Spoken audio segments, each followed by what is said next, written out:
Les non-dits en direct. Ici, on dit ce que d'autres préfèrent taire. Sans hystérie, sans fioriture. On décortique les déclarations clés, les faits et leurs conséquences, clairement, point par point, pour comprendre ce qui se passe et où ça mène. Si ce format vous plaît, abonnez-vous dès maintenant, mettez un like et laissez votre avis en commentaire. Votre opinion compte. Bonjour à tous. Aujourd'hui, c'est vendredi 26 décembre 2025. Et nos chers amis, le colonel Wilkerson et Larry Johnson sont ici avec nous. Et bienvenue à nouveau. Tu sais, c'est un mensonge. Nous ne sommes pas là avec vous. Tu es à Téhéran. Tu sais, nous sommes ici confortablement installés aux États-Unis. Allez, soyons un peu honnêtes. Soyons un peu honnêtes. Oui, exactement. Je suis ici à Téhéran après, de nombreuses années. Oui. Et est-ce que c'est vrai que les autorités iraniennes t'ont refusé l'entrée à cause de ta chemise hawaïenne, à cause de ce que le professeur Morandi a fait l'autre jour? Ce que Morandi a fait l'autre jour. Oui, ils ont détenu le professeur Morandi. Oh, d'accord. Désolé. Permets-moi de commencer, Larry, avec toi et nous. Lindsey Graham demande aux États-Unis de saisir des navires russes. Tu sais, ce n'est pas seulement les navires russes, mais aussi ceux qui sont. Que se passe-t-il pour que Lindsey Graham aille aussi loin? Parce que nous savons ce qui se passe au Moyen-Orient, nous savons ce qui s'est passé, la semaine dernière, nous avons eu le pétrolier russe bombardé par des drones ukrainiens. Ils ont dit des drones ukrainiens, mais après tout, il semble que c'était un drone de l'OTAN. Mais comment? Que se passe-t-il selon vous là-bas? Eh bien, regarde, nous voyons des réactions extrêmes à l'effondrement des Ukrainiens. Et donc, tu sais, c'est général. Donc, c'est juste, tu sais, Lindsey Graham qui fait du Lindsey Graham. Je remarque avec ce genre de déclaration extravagante de Graham, tu reçois la propagande selon laquelle les soldats russes commencent à se livrer au cannibalisme. En d'autres termes, ils se mangent entre eux et ils diffusent cela comme si c'était une histoire sérieuse. Tu sais, ils ont le témoignage oculaire de, Dimitri dans la tranchée regardant Vladimir et Vladimir, tu as bonne mine aujourd'hui. Je suis impatient de te manger. Tu sais, ce sera ce genre de choses. C'est juste. S'ils mettent à exécution la suggestion ou l'exigence de Lindsey Graham de commencer à saisir des navires russes, premièrement, ils ne réussiront pas à saisir des navires russes et la Russie le considérera comme un acte de piraterie et répondra militairement. C'est aussi simple que cela.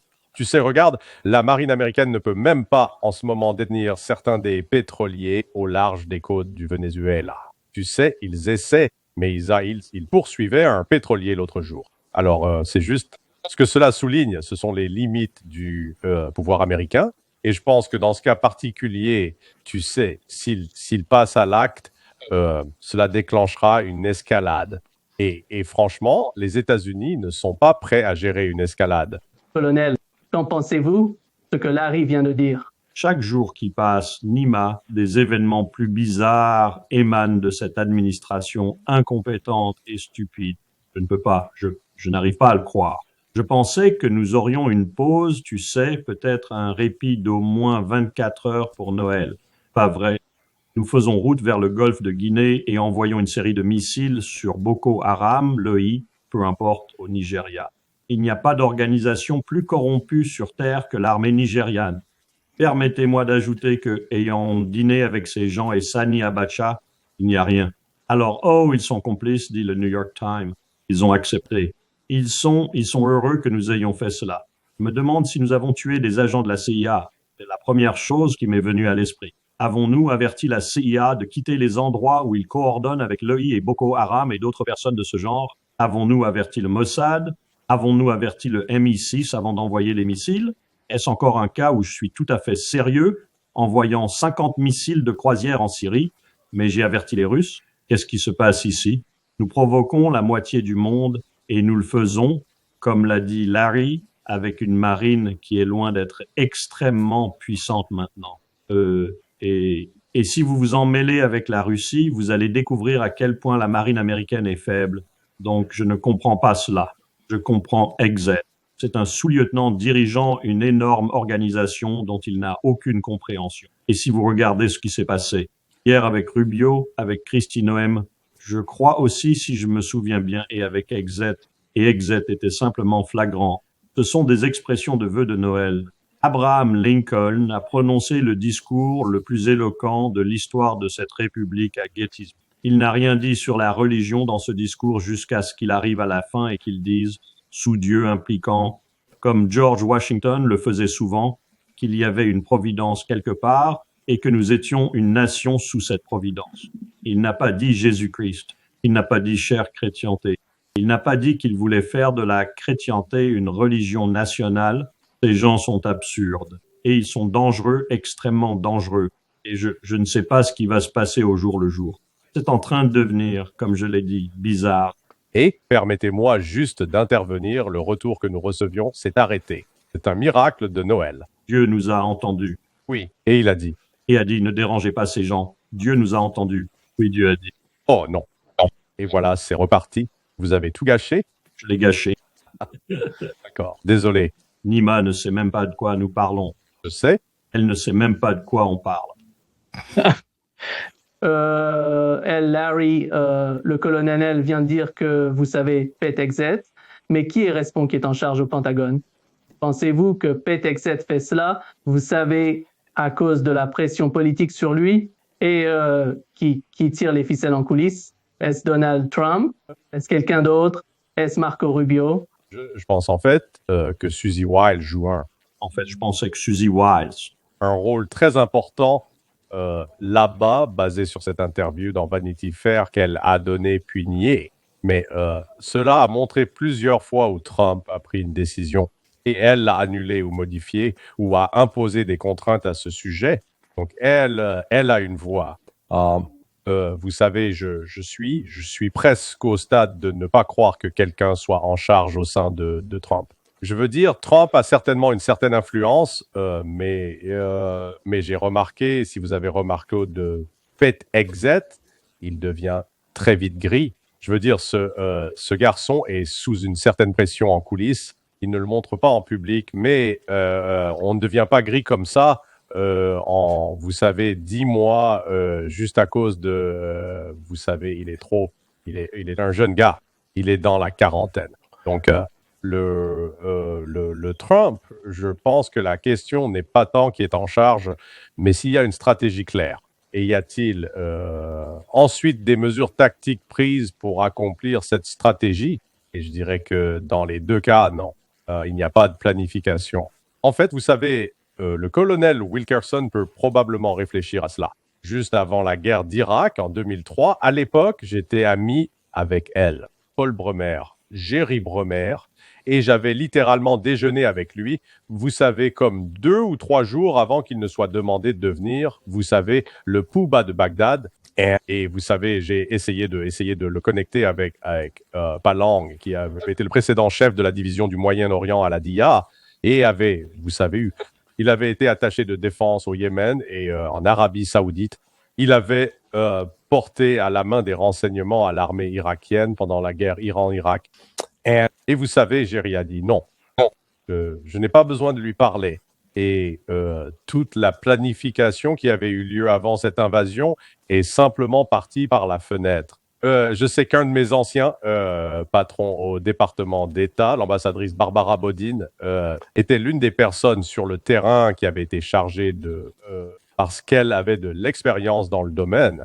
Mais ils l'ont écarté rapidement et ils ont écarté, j'ai oublié le nom du général ou général à la retraite qui était en charge. Donc ce manque de planification que nous avons vu à l'époque, et je vous garantis qu'il n'y a aucune planification en cours en ce moment, que ce soit pour le Venezuela ou l'Ukraine ou Gaza ou l'Iran, où ils ont réellement eu une vision stratégique de ce qu'ils essaient d'accomplir et ensuite ils mettent en place les étapes pour y parvenir.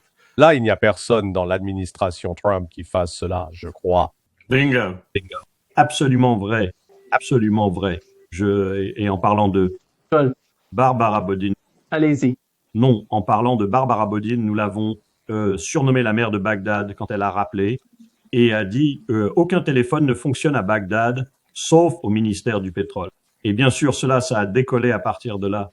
Et en parlant de Bremer, oh, Dieu bénisse Jerry Bremer. Je veux dire, quel proconsul il était. L'homme le plus compétent en Irak, à bien des égards, était Sergio Vieira de Mayo, et il a absolument refusé de parler à ce type et n'a mis en place aucun QRF ou quoi que ce soit, force de réaction rapide.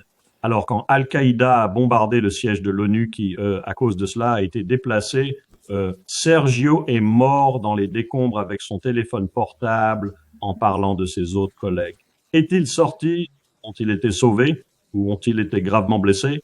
Et ainsi de suite. Et nous n'avons pas pu l'atteindre, et il est mort. C'était une incompétence calculée de la part de l'administration Bush et de Donald Rumsfeld. Ce n'est pas une incompétence étudiée, c'est de la folie. C'est bizarre. Regardez ce que nous faisons.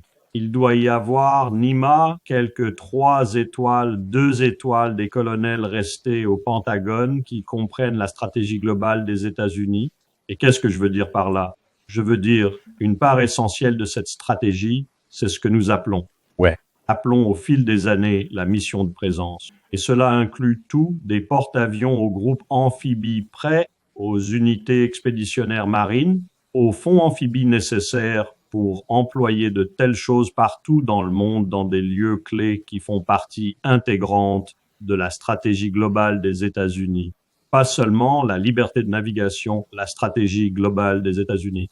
Il n'y a rien de tel maintenant, car tous ces actifs sont utilisés pour ces petites choses absurdes que Donald Trump apparemment, et comme Larry l'a dit, le chef de cabinet qui le sert veulent faire. Ça doit rendre ces gars fous. Ça déchire le peu de tissu de stratégie globale que l'armée américaine a été mis en pièces. Dans quel but? Je me pose cette question tous les jours. Que faisons-nous? Comme Larry l'a dit, quelle est la stratégie qui relie toutes ces petites attaques disparates? Sans parler de ce qu'Israël fait encore à Gaza, tuant des gens chaque jour, affamant des gens tuant des gens en les laissant dehors dans les éléments pendant 24, 48 heures, ou peu importe, faisant la même chose en Syrie, faisant la même chose au Liban. Que se passe-t-il ici que cette administration essaie de faire, ou est-ce juste un chaos pur et simple? Je crains que ce ne soit le cas. Ouais, je veux dire, regardez ça de cette manière, vous diriez, d'accord. Ouais, vous regardez ça de cette manière. Qu'est-ce que nous voulons accomplir? Nous voulons devenir le leader dans le monde, le pays avec lequel les autres pays veulent s'allier, le pays qui est vu avec respect est vu comme quelqu'un. Vous savez quoi? Non? Si les États-Unis, nous devons travailler avec les États-Unis, nous devons coopérer avec eux. L'administration Trump fait exactement le contraire. C'est comme, voyons combien de pays nous pouvons énerver aujourd'hui. Alors nous en sommes maintenant au stade. Je dois admettre, j'ai pris un plaisir indirect à cela quand ils ont sanctionné les Européens. Ces clowns qui ont sévi contre les réseaux sociaux et d'autres choses et les ont interdits. Vous savez, ils ne peuvent pas voyager aux États-Unis. Et l'indignation des Européens est mon corona. Vous savez, donc nous avons maintenant ceci. Ce n'est plus un divorce à l'amiable. Nous avons Ils se battent maintenant pour les enfants et les actifs. Waouh, oui. Les Européens se sont affrontés d'un côté, ou du moins certains Européens, les États-Unis de l'autre. Mais le point est que vous trouvez que ce même genre d'animosité qui est construite, vous savez, créée avec d'autres pays, n'est pas confinée seulement à l'Europe. Et donc, vous devez prendre du recul et vous demander pourquoi Trump est-il si, vous savez, je suppose sans cœur. Eh bien, je connais la réponse à cela. L'essence du narcissisme, c'est de ne penser qu'à soi. Et vous savez, il faut toujours être au centre de tout. C'est pour ça qu'on a le Trump Kennedy Center. Mon Dieu, le destroyer de classe Trump. Vous savez, il veut mettre sa marque sur tout. Non. Vous savez, j'ai hâte de urgent. Donc Donald Trump est vivant et il a un mémorial. Oui, nous devons obtenir le papier toilette Trump. Vous savez, quand vous prenez un Trump, utilisez le Trump, vous voyez. Et Néhéma, l'intensité de cela et son étrangeté sont tout autres. Hier, j'ai reçu un avis d'une femme qui est assez riche, qui a dit je dois faire attention à cela, mais elle a dit à la direction du Kennedy Center, non seulement qu'elle quitte le cercle, le plus haut niveau d'adhésion, je pense que cela coûte $50 000 par an. Non seulement elle quitte cela, mais elle reprend l'héritage de plus d'1 million de dollars qu'elle a laissé au Kennedy Center. Et il y a des gens dans le groupe de Circle qui réfléchissent à cela ou qui le font réellement. Donc en fait, il commence à miner et détruire ce qui est en quelque sorte le symbole de l'intégrité culturelle aux États-Unis. Il le détruit et c'est ce qu'il fait partout dans le pays, ce qui me ramène à l'hypothèse qui me hante parfois. Ce type est un agent du diable ou toute autre puissance dans le monde qui pourrait se cacher dans l'ombre derrière lui. Il est l'agent de quelqu'un qui veut nous détruire, car il le fait à un tel degré que cela ne peut être aléatoire. Larry, quand il s'agit de Donald Trump et de son attitude envers l'OTAN, quelle est votre compréhension? Parce que ces nouvelles sanctions dont il parle, qu'il veut imposer à l'Europe, montrent à quel point l'OTAN est fragile aujourd'hui. Ce n'est pas comme ce que, vous savez, l'administration Trump et Biden ont essayé de nous représenter et de dessiner pour nous. Que se passe-t-il dans l'OTAN selon vous en ce moment? Oh, ce sont ces derniers jours. Vous savez, ça touche à sa fin. Écoutez, je dois avouer que je ne suis pas du tout contrarié par ce que Trump fait à l'OTAN. Je pense que l'OTAN a été, je l'appelle, vous savez, un programme d'emploi pour les Blancs. Ça a été mis en place entièrement au cours des 30 dernières années.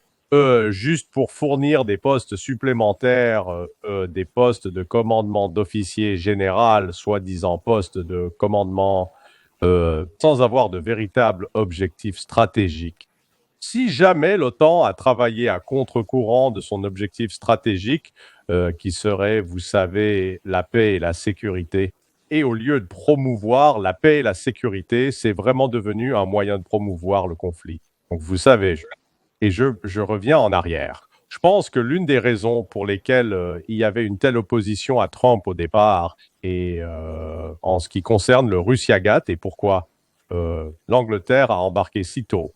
Je veux dire, rappelez-vous que les Britanniques ont joué un rôle crucial avec la CIA pour aider à fabriquer certains renseignements, vous savez, ce dossier Steele et d'autres choses. Et je pense que l'une des raisons à l'époque était la peur que si Trump arrivait au pouvoir, il mettrait fin à l'OTAN, ce qui, vous savez, franchement, exactement ce qui se passe maintenant. La vision de Trump pour l'avenir, ou du moins ce qui était exposé dans ce document de stratégie de sécurité nationale, c'est cela. Si l'Europe veut, je cite, se défendre contre une menace russe imaginaire, alors ils doivent trouver tout l'argent et le faire parce que les États-Unis vont arrêter. Et donc, sur ce point, je suis d'accord avec Trump. Cependant, et je pense que c'est ce qu'il cherche à faire. Mais vous savez, et les Européens sont en fait, je pense, ils sont sous le choc. Ils ne peuvent pas croire qu'ils sont confrontés à ce genre de problème maintenant. Eh bien, mais ils n'apprennent rien, colonel.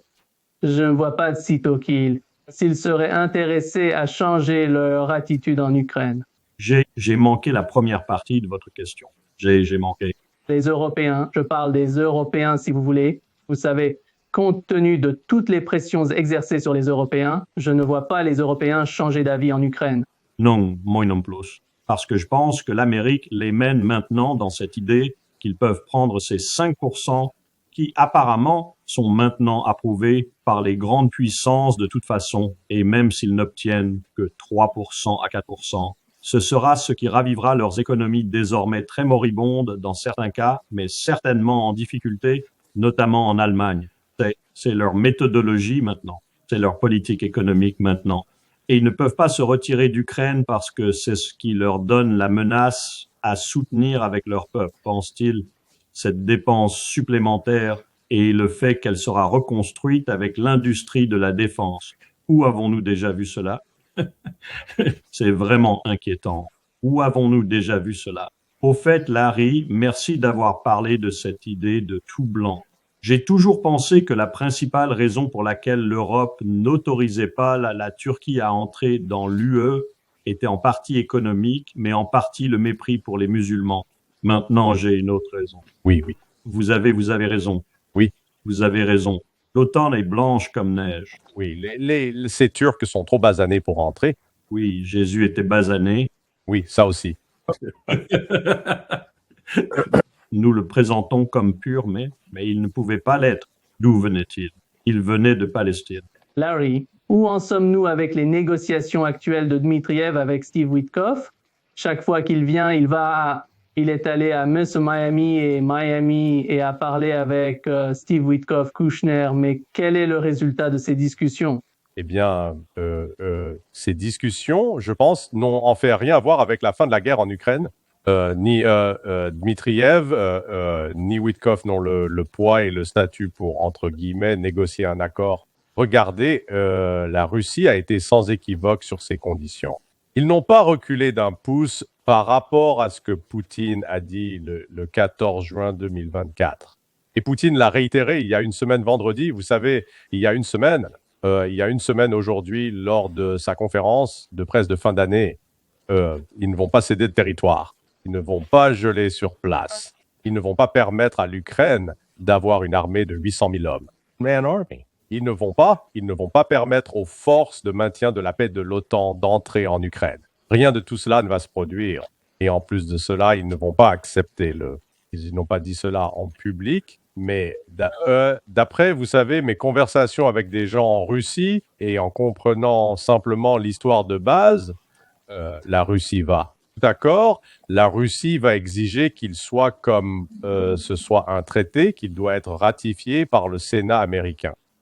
Tout accord avec les États-Unis doit être ratifié comme un traité avec un vote d'approbation du Sénat américain. Pourquoi? Parce qu'en l'absence de cela, vous n'avez aucun type d'accord juridique en place. Vous n'avez qu'un accord avec un président qui va partir dans 3 ans. Oui, c'est ça. Et ces opinions pourraient être facilement inversées en un instant. Donc les négociations, je pense, entre Dmitriev et Witkoff cherchent à développer des projets économiques qui seront mutuellement bénéfiques pour la Russie et les États-Unis. Et que, vous savez, peut-être, j'espérerais, mais je suis sceptique, mais que Trump en fait stratégiquement, d'accord, il n'y a aucune chance que je puisse obtenir le soutien du Sénat pour un accord de paix aux conditions que les Russes veulent. Mais si nous mettons le nez du chameau sous la tente, si nous commençons à avoir une coopération économique, peut-être, juste peut-être, ce sera une manière de commencer à rétablir une certaine normalité dans nos relations bilatérales. Je noterai que tout au long de ce processus, nous avons toujours eu une coopération avec les Russes sur le programme spatial, car la Russie a été critique pour, vous savez, aider à garder les astronautes américains capables d'aller dans l'espace. Eh bien, je veux dire, s'il n'y avait pas eu les Russes, une fois que la navette spatiale a été mise hors service au début des années 2000, nous n'aurions plus d'astronautes à la station spatiale. Mais nous avons compté sur les Russes pour nous emmener, et malgré tout ce tumulte qui se passe en coulisses, les États-Unis et la Russie, du moins sur le programme spatial, continuent de coopérer. Donc, je pense que c'est peut-être ce genre de coopération dont parlent Witkoff et Dmitriev. Et ce qui m'effraie, Nima, que les Européens, à l'exception possible de Macron, qui en temps montre des signes de lucidité, sont sur la voie d'un conflit inévitable même en tant que OTAN sans l'Amérique et probablement le Canada aussi avec la Russie. Sinon, ils vont le faire exister sous faux prétexte, probablement dans la Baltique. C'est très inquiétant parce qu'ils vont vraiment y laisser des plumes, mais la Russie aura aussi énormément de mal à s'en sortir. Et au même moment, elle va se demander, comment puis-je faire cela? Comment puis-je m'attaquer à l'OTAN, même si c'est sans les États-Unis et le Canada, sans probablement leur donner une démonstration? Et la démonstration sera nucléaire. Ce sera nécessaire car c'est le seul moyen d'espérer l'arrêter sur le vif plutôt que de le laisser ronger les deux côtés. Parce que la Russie ne peut pas non plus vraiment supporter une guerre avec l'OTAN. Cela peut même finir par n'impliquer que les Européens. Ce serait tragique pour toute la région, tout, vous savez, à l'ouest de l'Oural, ce serait tragique pour elle. Et Dieu sait ce que nous serions alors forcés de. Nous jouons avec de la dynamite ici. Et c'est le cas de ces dirigeants européens. Peu importe leur orientation politique, ils jouent avec le feu. Larry, l'attaque sur le pétrolier russe, pensez-vous que c'était une attaque de drones ukrainiennes? C'était l'Ukraine ou c'était l'OTAN? Quand on parle de l'OTAN, je parle des Européens. Oui. Ce n'est pas l'un ou l'autre. Et oui. Tout ce qui précède. Oui, c'est l'Ukraine avec l'encouragement, le soutien et l'appui principalement du Royaume-Uni. Je pense que le Royaume-Uni reste le principal moteur de la fourniture de renseignements et d'informations de ciblage. Mais encore une fois, ils en reçoivent, mais ils obtiennent aussi ces informations des États-Unis. Donc c'est là que Trump, malgré, vous savez, les affirmations de vouloir essayer de se désengager, nous avons encore cette partie de l'État profond qui continue de transmettre des renseignements aux Ukrainiens. Et c'est dans le sillage de cela, cette première attaque sur le pétrolier en mer Noire, que la Russie a ensuite commencé à bombarder intensément Odessa et les ponts. Et elle travaille à détruire. Elle a détruit ses centrales électriques. Elle travaille à détruire des installations pétrolières. Donc, vous savez, les Britanniques continuent de proposer ces bonnes idées. Et, essayons ça, cela va vraiment créer un problème pour la Russie et cela finit par créer davantage de problèmes pour l'Ukraine. Colonel, l'un des points que Larry vient de mentionner est le Congrès, le rôle du Congrès américain dans l'ensemble du processus de négociation. Nous savons ce qui s'est passé avec le JCPOA et vous savez, Donald Trump arrivant et détruisant tout. Je pense que c'est l'une des expériences les plus importantes que l'Iran a eues avec les États-Unis et la Russie ne va pas, vous savez, dans cette direction. Larry a raison. Et pendant tout le temps où il en parlait, et j'y ai réfléchi à l'avance, je pense qu'il a raison concernant la demande russe pour un traité. Pensez à Marco Rubio et son influence résiduelle au Sénat et son influence auprès du président et de la direction du Parti républicain, du moins une certaine partie, et pensez à d'autres dans l'administration qui essaient de gérer un Sénat qui ne donnera jamais un vote des 2/3 pour un traité avec la Russie. Ouais. Ils ne le feront pas, tout simplement. Donc, nous parlons d'un autre instrument pour entraver tout type de progrès dans ce conflit. Je reviens à ce que j'ai dit auparavant, je suis vraiment préoccupé par la direction que nous prenons, car tous les ingrédients sont là et plus important encore, toute l'incompétence est là. Et les manigances sont là pour élargir ce conflit, pas pour y mettre fin. Et c'est effrayant parce que, comme je l'ai dit, la Russie va avoir les mains extrêmement pleines si cela s'élargit, et l'inclination là-bas va être d'arrêter l'élargissement, et cela ne peut être accompli que d'une seule manière. Est-ce que ce serait un choc assez fort pour que le monde s'arrête, se regarde dans le miroir un moment et réfléchisse à ce qui se passe, ou bien est-ce que ça ne ferait qu'envenimer la situation? Je ne sais pas. Je n'ai jamais été dans cette situation. Larry, le nouveau mouvement de la part de l'administration Netanyahou, il essaie de se rapprocher de la Grèce et Chypre. Que se passe-t-il? Quelle est la nouvelle stratégie de la part de l'administration Netanyahou? Tu veux dire Netanyahou? Oui, Netanyahou et son administration. Oui. Eh bien, les choses ne se passent pas aussi bien qu'ils aiment le prétendre. Vous savez, remontons 10 ans en arrière, en 2015, lors de la signature du JCPOA. À ce moment-là, l'Iran était effectivement isolé. La Chine et la Russie étaient prêtes à appliquer des sanctions contre l'Iran avec l'Occident. L'Iran coopérait pleinement avec l'Agence internationale de l'énergie atomique. Avançons de 10 ans. À la suite de la brillante tentative de Netanyahou de décapiter la direction iranienne, à la fois politique, militaire et religieuse, ils ont maintenant renforcé l'alliance, créant en fait une véritable alliance militaire entre la Russie et l'Iran et la Chine et l'Iran. Ils ont intensifié la coopération économique, politique, diplomatique et militaire entre l'Iran, la Chine et la Russie. Ils ont accéléré le développement par l'Iran de missiles capables de vaincre les systèmes de défense aérienne israéliens et américains.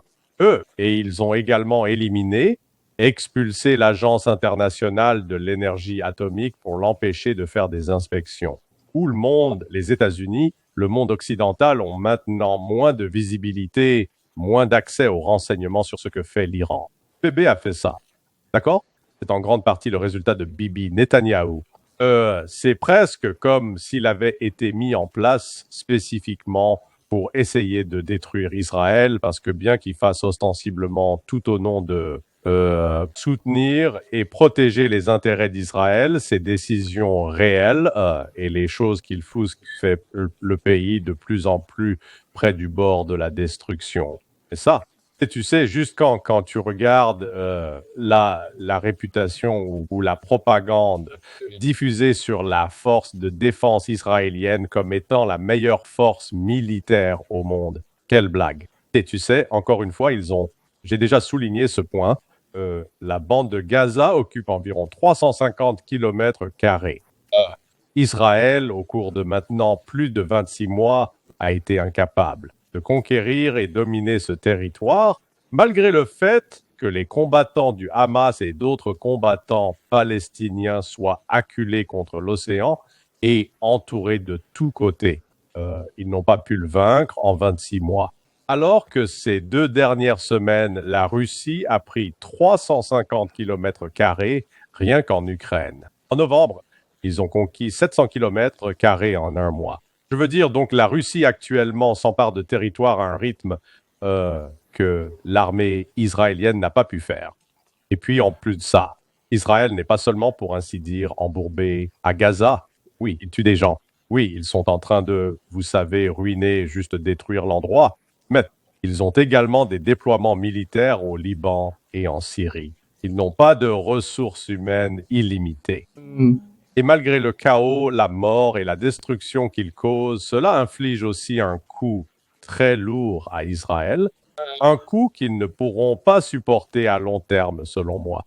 Et en même temps, Nima, Netanyahou reconsidère sa position sur l'Iran parce que la seule raison pour laquelle il n'a pas mené une autre attaque contre l'Iran, c'est ce que Larry a dit et d'autres personnes l'ont dit. Et ce que vous savez, vous êtes au cœur de l'Iran en ce moment, c'est que l'Iran est prêt à détruire Israël s'il recommence l'attaque. Alors, que fait Netanyahou maintenant? Il demande à Donald Trump de le faire pour lui. Et on se demande quelle sera finalement la réponse de Trump. Parce que comme Larry l'a souligné, Israël est en difficulté en ce moment. Et sans l'aide des États-Unis, s'il veut neutraliser l'Iran ou au moins infliger un coup qui soit à la mesure de son désir, alors il devra utiliser les États-Unis.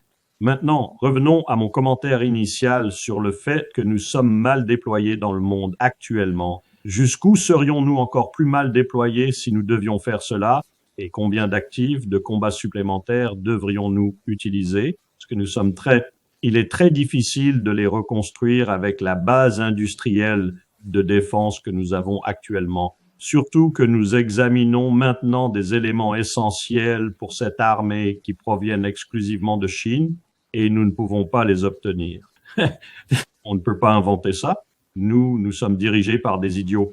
Encore une fois, je reviens à la formulation où vous avez entendu cela. Ouais, je sais. Que les idiots ont mandat pour quelque chose ou quelqu'un qu'ils essaient réellement de nous détruire. Ouais. En fait, aujourd'hui, nous avons appris, Larry, que la Chine impose des sanctions aux États-Unis, à l'armée des États-Unis, et je ne sais pas jusqu'où Donald Trump irait contre la Chine.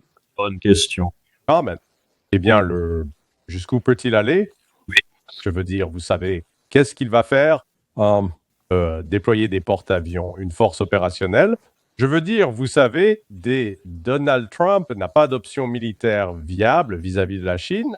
La Chine des cartes militaires parce que, premièrement, elle mène une guerre défensive ou mènerait. Elle a des missiles hypersoniques qui éliminent les porte-avions américains en un clin d'œil si ces porte-avions s'approchent assez près du territoire chinois.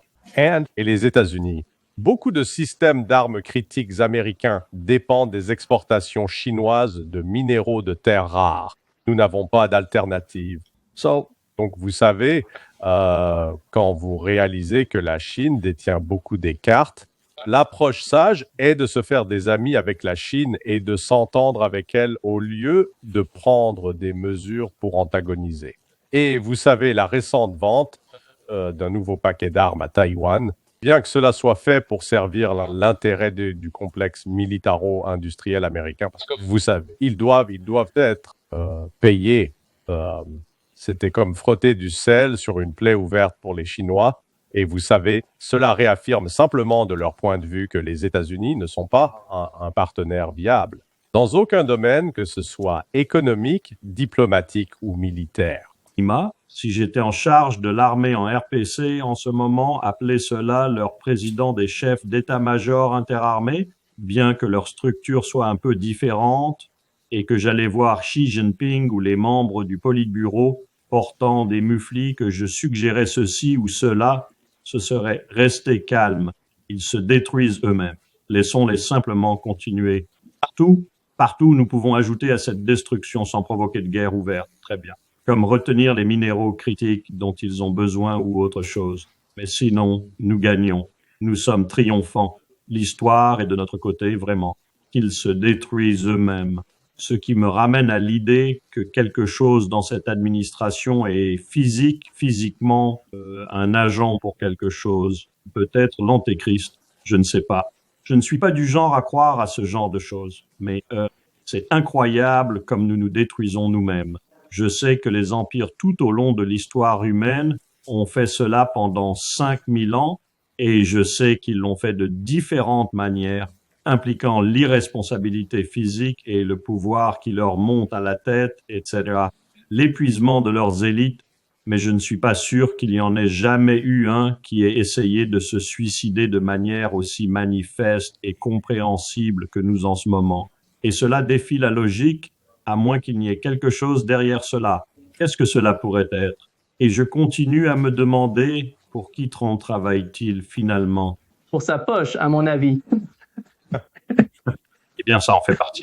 Il n'y a pas de doute à ce sujet. Ce n'est jamais. Le prix que nous payons pour l'enrichissement du clan Trump est astronomique. Peut-il être aussi stupide ou aussi grossier? Vous savez, je m'en fiche. Je m'en sortirai, vous savez, je serai comme les Rothschild d'autrefois. Je m'en sortirai. La bataille de Waterloo sera d'une manière ou d'une autre, mais je m'en sortirai. Larry, il me semble qu'une partie de ce mouvement, vous savez, la part de Netanyahou se rapproche de l'Égypte, de la Grèce, et vous savez, Chypre, c'est le conflit entre Israël et la Turquie. Vous savez, ce n'est pas en ce moment le plus grand ennemi d'Israël, comme ils en parlent dans leurs médias, n'est pas seulement l'Iran. La Turquie rejoint l'Iran dans ce genre de menaces contre eux. Et comment voyez-vous les États-Unis? Parce qu'à chaque fois qu'Israël se retrouve avec de nouveaux ennemis, et comment l'administration des États-Unis peut-elle gérer ce genre de création de nouveaux ennemis et de nouveaux ennemis? Tout le monde est l'ennemi des États-Unis, ennemi d'Israël au Moyen-Orient. C'est tellement étrange après tout. Eh bien, regarde, j'aime séparer la rhétorique. Vous savez ce que les gens disent dans les discours de regardons les actions réelles. Donc, il est vrai qu'il y a de nouvelles tensions entre Israël et la Turquie, mais la Turquie ne coupe pas le flux de pétrole vers Israël, du moins pas encore. Ils permettent que cela continue. Pourquoi? Parce qu'Erdogan et sa famille touchent de l'argent. Vous savez, Donald Trump et son clan ne sont pas les seuls ici à gagner de l'argent sur ces accords qui n'ont fait rien à voir avec les intérêts nationaux d'un pays. Et vous savez, je pense que vous avez raison de noter que la relation, tenter de cultiver une relation avec Chypre, c'est la partie grecque de Chypre, pas la partie turque, partie de Chypre. Et vous savez, encore une fois, il manœuvre, Netanyahou couvre ses arrières, il veut, si vous voulez, une belle alternative à l'OTAN, parce que les Grecs représentent une alternative régionale ou une alternative à l'OTAN. Mais vous savez, quand tout est dit et fait, Israël n'est pas une économie indépendante. C'est une économie dépendante et elle dépend des États-Unis pour continuer à fournir de l'aide. Et franchement, elle dépend d'autres pays comme même l'Inde. La Chine et la Russie qui continuent à avoir des relations économiques avec Israël. Vous savez, ce meurtre des Palestiniens pourrait s'arrêter immédiatement si la Russie, l'Inde, la Chine avec les États-Unis disaient « d'accord, ça suffit, cela va s'arrêter ». Mais au lieu de cela, il y a trop d'autres intérêts qui, vous savez, je les appelle des paiements impliqués que aucun de ces pays n'a d'incitation à le faire. Oui, si les frais de transbordement seuls sur l'oléoduc Chaillon sont toujours ce qu'ils étaient lorsque nous négocions avec les Turcs pendant la première et ensuite la deuxième guerre d'Irak, c'est pas mal d'argent. Et une des raisons pour lesquelles Israël s'intéresse beaucoup à cette réserve de 300 milliards de dollars au Venezuela est que c'est le genre de pétrole que nous et eux pouvons raffiner et transformer en diesel et en les choses dont nous avons besoin. Vous pourriez même le transformer en carburant pour l'aviation si vous avez des raffineries suffisamment sophistiquées. Ça fait une sacrée quantité de pétrole. Larry, voyez-vous la possibilité d'un nouveau conflit entre Israël et le Liban et le Hezbollah? Que voulez-vous dire par nouveau? Ce n'est pas nouveau, ils n'ont jamais arrêté. Je veux dire, c'est Parce qu'il parle de, vous savez, ils sentent que ce qui se passe est l'ancien. Vous savez, l'attaque continue contre le Liban, mais ils veulent quelque chose de nouveau, quelque chose de grand. Eh bien, rappelez-vous, Israël a détruit le Hezbollah. Je veux dire, le Hezbollah ne compte plus du tout maintenant, non? Donc, je veux dire, encore une fois, cela illustre comment la propagande est constamment répandue. Le Hezbollah n'est allé nulle part. Le Hezbollah, malgré le fait que l'Occident dépeint le Hezbollah comme une, vous savez, organisation terroriste radicale engagée à tuer autant de, vous savez, femmes, enfants chrétiens qu'ils peuvent. Le fait est qu'il est maintenant principalement une organisation politique. Il a une branche militaire et il s'agit de tenter de se défendre et de détruire et d'affaiblir militairement Israël sans attaquer des civils. Comme vous savez, le Hezbollah a peut-être fait cela à ses tout débuts, un signe de faiblesse alors, mais ce n'est plus le cas maintenant. Et donc, oui, et Israël essaie de susciter, oh, nous devons détruire le Hezbollah. Alors, encore une fois, revenons à quand ils ont tué Nasrallah, ils disaient, oh, c'est ça, mec. Nous avons éliminé toute la direction. Ils ont terminé. Ils n'ont pas terminé, ils ont continué à faire passer des armes et du matériel en contrebande au Liban et à construire des réserves souterraines et des forteresses qu'Israël, vous savez, ne peut pas vaincre. Mais vous savez, ils vont parce que souvenez-vous, l'intention au cours des dernières, vous savez, depuis que Trump est entré en fonction, était de tenter d'une manière ou d'une autre de convaincre l'armée libanaise de se mobiliser et d'aller chercher ces gars du Hezbollah. Et qu'est-il arrivé avec ça? Ça n'a pas eu lieu. Karl, quelle est votre vision de tout ça? Eh bien, je pense que les Israéliens ont fait une grande erreur stratégique. Sans aucun doute, Netanyahou et la foule autour de lui voulaient le faire parce qu'ils pensaient cela éliminerait leur problème au Liban en tuant Nasrallah, car Nasrallah était un type intelligent et l'objectif réel de Nasrallah était de s'infiltrer dans la structure politique du Liban et de donner au Liban une meilleure direction politique, ce qui aurait été une première depuis longtemps. Cela aurait été une première. Et cela aurait pu faire du Liban un pays intégral qui pourrait se ressaisir et devenir une véritable puissance économique à cette extrémité de la Méditerranée, en défiant qui? Israël. Donc vous devez l'éliminer non seulement parce qu'il est le meilleur leader du Hezbollah que vous ayez vu, mais aussi parce qu'il a le potentiel d'abandonner le terrorisme, si vous voulez, et devenir une puissance politique au Liban qui fusionnerait tous les différents éléments. L'autre jour, quand j'ai entendu Exet parler de relancer les cuirassés, tout ce à quoi je pouvais penser était le New Jersey lançant ses obus de 16 pouces dans les montagnes du Liban. Ils ont raté leur cible d'une telle marge. Non seulement tirer dans les montagnes avec ce genre d'armes de calibre, pas très précis de toute façon, mais en d'autres termes, stupide. Mais qu'est-ce que tu envisages de faire peut-être? Penses-tu à répéter ce processus peut-être au Liban? Vous venez de construire une ambassade d'1 milliard de dollars là-bas. Allez-vous bombarder votre propre ambassade? C'est à quel point tout cela est insensé. Vous ne pouvez pas vous en sortir, peu importe à quel point vous essayez. Et croyez-moi, j'ai été dans certaines administrations où il fallait vraiment essayer fort, mais vous pouviez trouver quelque chose, une stratégie ici, sans parler d'une politique que cette stratégie met en œuvre. Et vous regardez les tactiques et vous dites « Waouh, ça n'émane de nulle part. Cela n'a pas de vaisseau mère. » Que faisons-nous? Larry, as-tu quelque chose à ajouter avant de conclure? Eh bien, juste un commentaire à propos de, vous savez, Trump. Eh bien, je voulais juste. Et ses nouveaux cuirassés. Disons que Trump n'est pas président en 2025. Il est président en 1925. Et que sa proposition est, vous savez quoi? Ce dont la cavalerie américaine a besoin, ce sont des fouets en or pour Buggy afin que nous puissions stimuler ses chevaux plus rapidement. Et je vais les vendre. Oui, il propose une technologie qui a été dépassée par d'autres technologies. Il n'y a pas un seul cuirassé ou porte-avions qui peut résister à un missile hypersonique que la Chine et la Russie possèdent toutes deux dans une variété de variantes, et l'Iran en aurait aussi. Et en plus de cela, vous savez, vous revenez à la Seconde Guerre mondiale. Les États-Unis pouvaient construire des porte-avions. Je crois que c'est en 6 à 8 mois, ils pouvaient construire et déployer un porte-avions. Ce chiffre est maintenant de 5 à 8 ans. Et il y a d'autres chiffres qui suggèrent qu'en réalité, il faut 10 ans entre la conception et le moment où le sortez du port pour le mettre à l'eau. Et ceci, je veux dire, sont vous savez, des milliards, des milliers de milliards de dollars.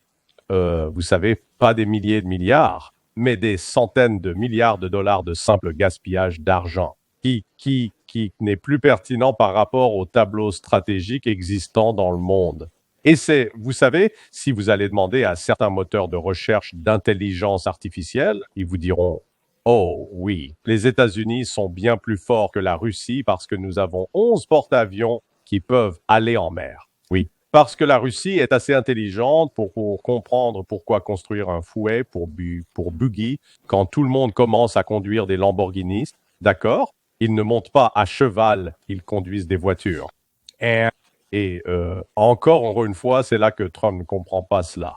Et il n'y a personne autour de Trump qui ait le courage de se lever et de dire « Monsieur, président, désolé, mais c'est l'idée la plus absurde et la plus stupide que j'ai entendue depuis longtemps.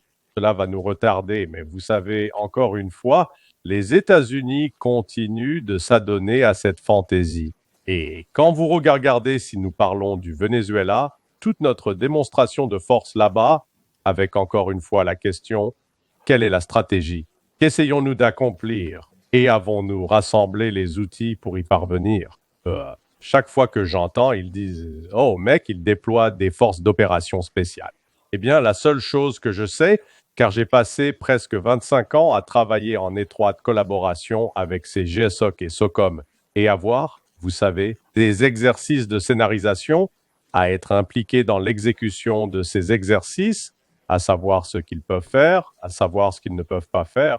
Ils ne sont en aucun cas une équipe de changement de régime. Ils n'ont pas les compétences ni l'expérience pour entrer, aider à retirer un dirigeant, en mettre un autre et ensuite, vous savez, s'assurer que les trains circulent à l'heure, que les ordures sont ramassées, que les systèmes d'eau fonctionnent et que l'électricité. Vous savez, vous parlez en fait de nombreuses compétences en ingénierie civile qui seraient nécessaires que GSOC, SOCOM, peu importe, Delta Force, SEAL Team 6, 75e Ranger, Task Force 160 et ainsi de suite, ils n'ont pas ces compétences. Et pourtant, c'est la réponse de Trump. Oh, nous allons les mettre là-bas parce qu'ils ont vraiment fière allure dans les films. Désolé, c'est mon coup de gueule. Bon coup de gueule. Bon coup. Oui, exactement. Merci beaucoup, colonel Larry, d'être avec nous aujourd'hui. C'est toujours un grand plaisir de vous avoir avec nous depuis l'Iran. Eh bien, je suis content que tu sois là. Je suis vraiment désolé. J'étais en ligne avec mon téléphone portable. Il y avait un problème, des soucis techniques. Je suis désolé pour cela. Non, c'est bon, c'est bon.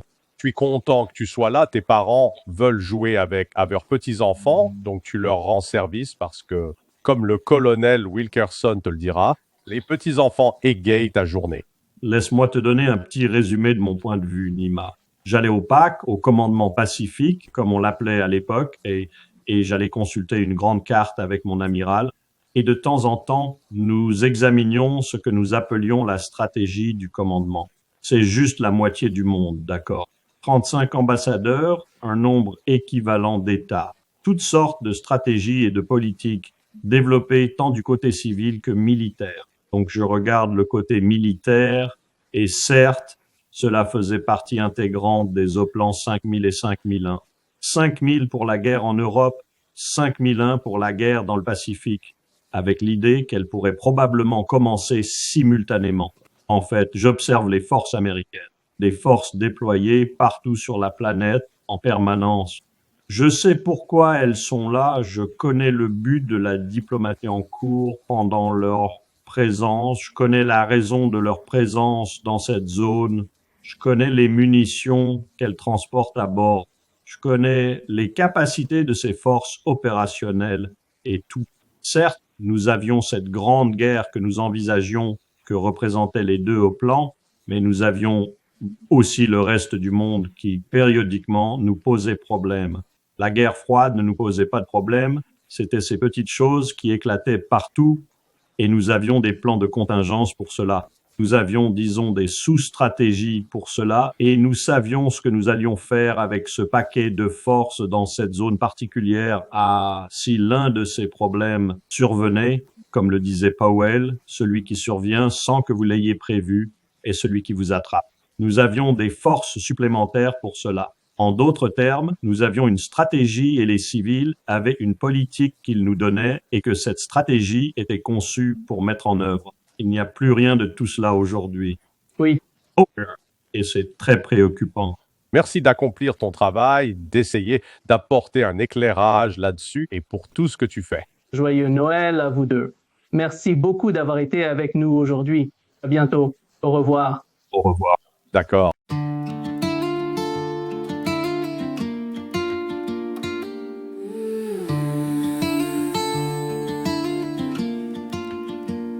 Dans le bruit des écrans, les ombres font la loi. Des titres qui s'allument puis s'éteignent sans voix. On lit entre les lignes, on suit le fil discret. Les mots qu'on n'a pas dit, les gestes qu'on promet. La nuit porte des preuves, des signes à moitié.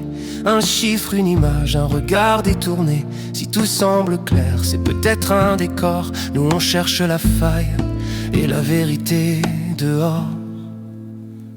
Les non-dits, on les met en lumière. Quand le monde se tait, on écoute la poussière. Les non-dits, on recolle le sens. À froid, sans cri, mais avec exigence. Les non-dits, au cœur de la nuit, on ouvre les dossiers et le réel surgit. Des promesses en coulisses, des mains sous la table. Des versions officielles, trop lisses, trop hables. On compte les secondes, on suit les trajectoires. Les cartes se déplacent, échangent d'histoire. Un port, un ciel chargé, un message chiffré. Des alliances qui craquent, des pactes déchirés. Si l'info te traverse comme un courant sans fin, ici on la ralentit pour voir ce qu'elle peint. Les non-dits, on les met en lumière. Quand le monde se tait, on écoute la poussière. Les non-dits, on recolle le sens. À froid, sans cri, mais avec exigence. Les non-dits, au cœur de la nuit, on ouvre les dossiers et le réel surgit. On ne vend pas des peurs, on cherche des repères. On sépare le bruit des faits, la scène du mystère. Chaque phrase a son prix, chaque silence un poids. Mais la vérité respire quand on tient le cap droit. Regarde bien la trame, derrière le spectacle. Les détails sont des clés et les angles des actes. Si tu veux comprendre au lieu de simplement croire, reste avec nous, on remonte le miroir. Les non-dits, on les met en lumière. Quand le monde se tait, on écoute la poussière. Les non-dits, on recolle le sens. À froid, sans cri, mais avec exigence. Les non-dits, au cœur de la nuit, on ouvre les dossiers et le réel surgit.